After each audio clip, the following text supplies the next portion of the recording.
पंतप्रधान मोदी राष्ट्रपती भवनामध्ये दाखल. पंतप्रधान पदाचा राजीनामा देण्यास मोदी राष्ट्रपती भवनात.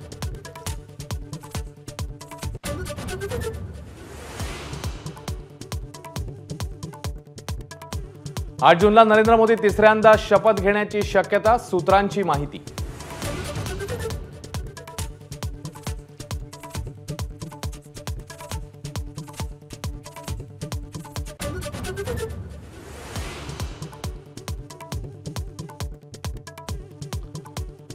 नवं सरकार स्थापन करण्यामध्ये नितीश कुमार आणि चंद्राबाबू नायडू यांचा रोल ठरणार महत्त्वाचा.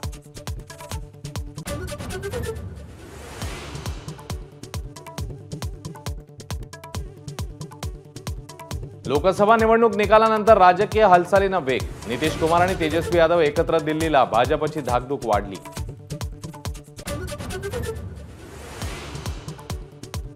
सर्वेच्या नावाखाली लोकसभेच्या जागा बदलल्यामुळे फटका बसला. निकालानंतर शिंदेंच्या शिवसेनेची नाराजी.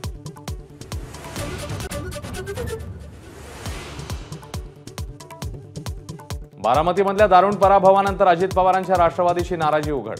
भाजप आणि शिंदेंच्या शिवसेनेची मतं मिळाली नसल्याचा अमोल मिटकरींचा आरोप. शरद पवार आणि उद्धव ठाकरेंवरही स्तुती सुमन. एबीपी माझा, उघडा डोळे बघा नीट.